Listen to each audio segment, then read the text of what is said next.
Want to know why? Ask how. Howard! Ah! There's a frog in my throat! The humongous! Look, a bunch of really shocking information has come out about Kate Mueller.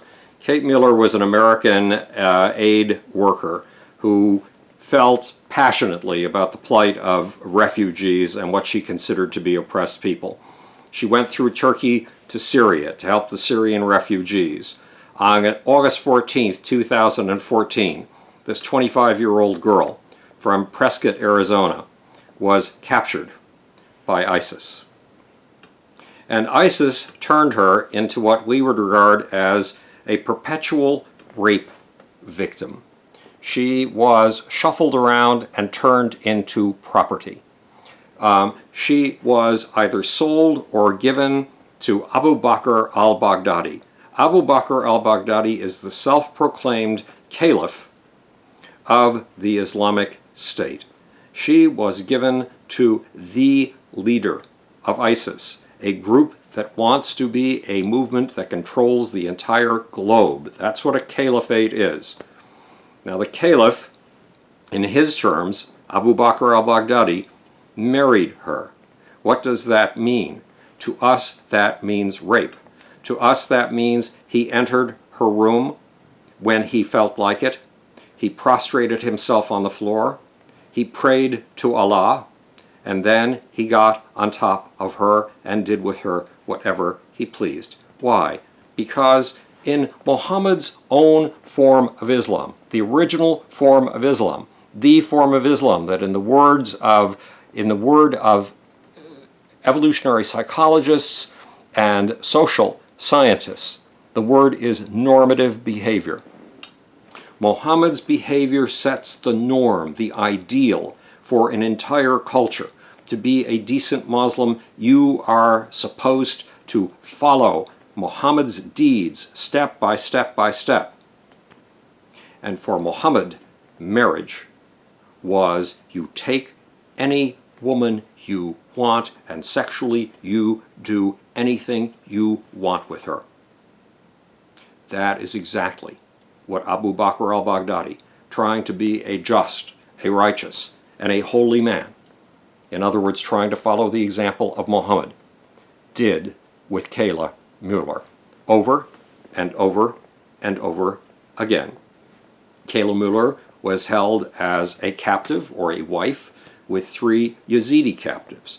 It's not specified in the news reports that have just come out about this whether these 3 Yazidi girls, one of whom was as young as 14, were sex slaves, concubines, or wives. But Kayla was definitely a wife, which means, as I said, all 3 of these girls were raped over and over again. How do we know that this is an example set by Muhammad himself?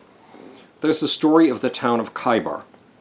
Khaybar was the richest city in the Arabian Peninsula, according to Ibn Ishaq, the very first biographer of Muhammad. And according to Ibn Ishaq, this town was so rich it was just bulging in goods like sheep, cows, horses, donkeys, camels, chickens, gardens, rich food, lace, clothing, and rich in jewelers, armor makers, and weapons makers. Muhammad decided to invade this town. Why? He wanted to take another town, Mecca, his hometown, and to do it he needed to terrify the hell out of the Meccans. He did that with the people of Khaybar.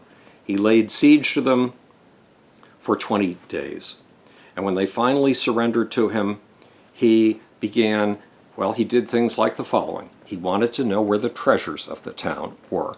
He was convinced that even though he had taken thousands of loads of dates and wheat from the town, that there was more, gold and jewels. He instructed his men to take the leader of the town and, in his words, Muhammad's words, torture him. What did they do? They lit a fire on the man's chest. The sources, the Islamic sources, do not tell us whether they ever extracted any secrets through this torture, but when the man was nearly dead, following Muhammad's orders, they, quote, struck off his head. Meantime, the women of the town were gathered to be, quote, distributed like property, not like human beings, not like people with any willpower of their own, like property. There was a woman named Sophia. She was the wife of the man who had been tortured. She was considered by these Arab invaders to be the queen of the town. One of Muhammad's men asked for her. Muhammad said, "No, I want her for myself." And instead he compensated with the man with two of Sophia's cousins.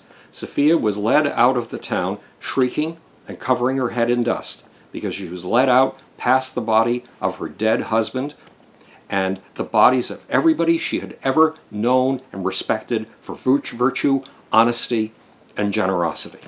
The bodies of these men. Muhammad said, "Take that she-devil away from me." Her shrieking made her so ugly. And then he threw his cloak over her. Why? To take possession of her. And he ordered that she be made as pretty as possible and taken to his tent that night. And he, quote, married her. What do you think that meant? In our terms, in modern terms, that meant that he raped her. And an entire chapter of the Quran, chapter 8, the booty, is dedicated to distributing women like this as sex slaves, as concubines, as, quote, wives, and raping them.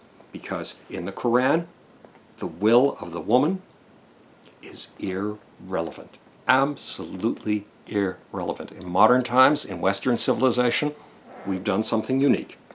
We have said women are human beings like all the rest of us, and they have a will, and they have a right to either indulge in sex or to refuse it.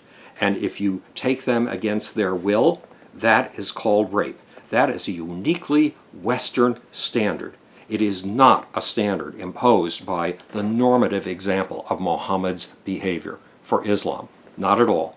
If you and I believe in that standard, and I do, no woman should be taken against her will, every woman has the right to choose,